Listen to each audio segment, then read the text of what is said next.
Welcome to another video in STV online class channel. ఈరోజు మనము different types of occupations అయితే చూద్దామంట. వివిధ రకాల వృత్తులు అంటే వివిధ రకాల వృత్తులను ఆధారంగా చేసుకొని ఫలానా వ్యక్తులు ఫలానా క్యాస్ట్ అని డివైడ్ చేసుకున్నారు అనమాట. సో ఈ విధంగా క్యాస్ట్ అనేది ఈ విధంగా వాళ్ళ యొక్క వృత్తిని పైన ఆధారపడి డివైడేషన్ అయితే జరిగింది. సో ఈ విధంగా క్యాస్ట్ అయితే ఎప్పుడు ఫీల్ అవ్వకూడదు. వాళ్ళ వృత్తులు ఎందుకు ఎంచుకొని ఉంటారంటే వాళ్ళ యొక్క బతుకు తెరువు కోసం వాళ్ళకి ఏ పని చేయాలో ఏ పని చేయకూడదో తెలియక వాళ్ళ బతకడానికి కోసం ఏదో ఒక పని చేస్తూ, ఇప్పుడు చాకలి వాళ్ళు ఉన్నారు, చాకలి వాళ్ళకి బట్టలు ఉతుకున్నారు వాళ్ళు బతకడం కోసం. ఈ విధంగా వాళ్ళకి చాకలి అని పేరు పడింది. కొంతమంది అయితే కుండలు చేసుకుంటూ, కొంతమంది చెప్పులు కుట్టుకుంటూ, కొంతమంది మంగళ వాళ్ళు కటింగ్ చేసుకుంటూ, ఈ విధంగా వాళ్ళు బతకడం కోసం వాళ్ళు ఏదో ఒక పనులు చేసుకుంటూ ఉంటున్నారు అన్నమాట. సో ఈ విధంగా వాళ్ళు పనులు చేసేది ఆ వృత్తిని బట్టి ఆ వృత్తికి పేర్లు అనేవి వచ్చినాయి. సో ఈ విధంగా ఆ వృత్తుల్ని ఆధారంగా చేసుకుని క్యాస్ట్ అనేది డివైడ్ చేసుకున్నారు. సో ఈ విధంగా ఎవరికి క్యాస్ట్ ఫీలింగ్ లేకుండా ఉండాలి, అందరూ ఒకటే అనుభవించి.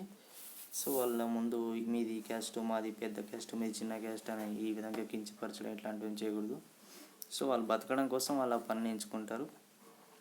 ఈరోజు మనము నేను ఈ డిఫరెంట్ టైప్స్ ఆఫ్ వృత్తులను అయితే వాటిని ఇంగ్లీష్లో అయితే చెప్తాను. సో ఈ విధంగా ఈ వృత్తులు సంబంధించి వొకాబులరీ అయితే మీరు తెలుసుకున్నట్లయితే మీరు ఏదైనా ఎప్పుడైనా మాట్లాడాలనుకున్నప్పుడు ఈ ఆక్యుపేషన్స్ గురించి ఏదైనా మాట్లాడాలి అనుకున్నప్పుడు ఈ విధంగా ఆక్యుపేషన్స్ అనగా వృత్తుల్ని ఏ విధంగా పిలుస్తారు అనేది ఇంగ్లీష్లో మీకు తెలిసినట్లయితే మీరు ఈజీగా మాట్లాడగలుగుతారు అన్నమాట. సో నేను ఈరోజు మీకు ఈ ఆక్యుపేషన్స్ అనగా వృత్తులకు సంబంధించి వొకాబులరీ అయితే నేను మీకు చూపిస్తాను. అవి ఏమేమి ఉంటాయి ఇప్పుడు చూద్దాము. చూడండి, మనకు ఫస్ట్లో తాపీ మేస్త్రి అంట. తాపీ మేస్త్రిని ఇంగ్లీష్లో మెసన్ అంట. తర్వాత ఇత్తడి పని చేయవాడు, వీళ్ళని బ్రాస్ పౌండర్ అని అంటారు. తర్వాత కమ్మరివాడిని ఇంగ్లీష్లో బ్లాక్ స్మిత్ అని అంటారు. తర్వాత జ్యోతిష్యుడు, ఆస్ట్రాలజర్. రంగులు వేయువాడు, పెయింటర్. వంట చేయువాడు, కుక్. వడ్రంగివాడు, కార్పెంటర్. అడుక్కునేవాడు, బెగ్గర్. రైతు, ఫార్మర్. కుళాయి పనివాడు, ప్లంబర్. గుమస్తా, క్లర్క్. న్యాయవాది, ప్లీడర్. రొట్టెలు చేయువాడు, బేకర్. మాంసం అమ్మువాడు, బుచ్చర్. మంగళివాడు, బార్బర్. గొర్రెలు కాయవాడు, షిపర్. నేయువాడు, వీవర్. చేపలు పట్టువాడు, ఫిషర్మెన్. బైండింగ్ పనివాడు, బుక్ బైండర్. కుమ్మరివాడు, పాటర్. అచ్చులు వేయువాడు, డేయర్. తోటమాలి, గార్డెనర్. నగలు అమ్మువాడు, జ్యువెలర్. కంసలివాడు, గోల్డ్ స్మిత్. వేటగాడు, హంటర్.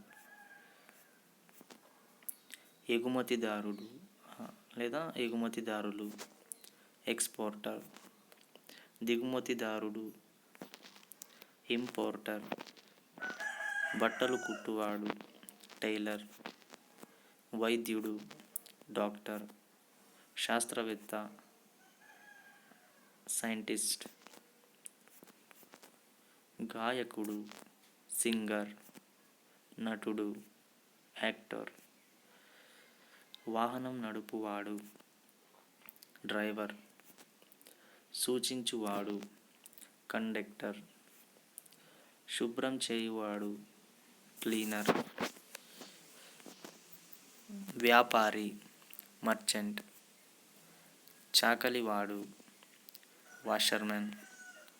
రచయిత, రైటర్. కవి, పోయెట్. కూలివాడు, లేబర్. Nurse, nurse. మెకానిక్ చేయవాడు, మెకానిక్. దర్శకుడు, డైరెక్టర్. ఎడిటర్, వెంట నుండి వాడు, అసిస్టెంట్. సో ఈ విధంగా వివిధ రకాలైన వృత్తులు అయితే ఉంటాయి. వాళ్ళు వాళ్ళ బతుకు తెరువు కోసం ఏదో ఒక పని చేసుకుంటూ బతుకుతుంటారు అన్నమాట. సో వాటిని ఆక్యుపేషన్స్, వృత్తులు అని అంటారు అన్నమాట. సో ఈ విధంగా మీరు వీటిని ఫస్ట్ నుంచి ఒకవేళ మీరు రాసుకోవాలనుకుంటే, లేదా ఎక్కడైనా మీరు ఏదైనా మిస్ అయ్యంటే దాన్ని మళ్ళీ చూడడానికి అయితే ట్రై చేయండి. ఒక పేపర్లో ఎక్కడైనా నీట్గా రాసుకొని వాటిని నేర్చుకున్నట్లయితే మీరు ఏదైనా మాట్లాడాలనుకున్నప్పుడు, అంటే వృత్తులకు సంబంధించినటువంటి ఏమైనా మాట్లాడాలనుకున్నప్పుడు ఈ విధంగా వృత్తులు ఆక్యుపేషన్స్ సంబంధించిన వొకాబులరీ మీకు తెలిసినట్లయితే మీరు ఈజీగా మాట్లాడగలుగుతారు అన్నమాట. సో వాటిని ఏదైనా పెన్ పేపర్ తీసుకొని రాసుకొని వాటిని నేర్చుకోవడానికి అయితే ట్రై చేయండి. ఖచ్చితంగా నేర్చుకుంటే మాత్రమే మీరు మాట్లాడగలుగుతారు. నేర్చుకోలేదంటే మీరు ఏం మాట్లాడలేరు అన్నమాట. సో ఈ ఆక్యుపేషన్స్ అయితే నేర్చుకొని గుర్తుపెట్టుకున్నట్లయితే మీకు చాలా ఈజీగా ఉంటుంది ఏదైనా మాట్లాడాలనుకున్నప్పుడు ఇంగ్లీష్లో. సో అందుకోసమని వీటిని ఖచ్చితంగా నేర్చుకోండి. సో అదేవిధంగా థ్యాంక్ యూ ఫర్ వాచింగ్.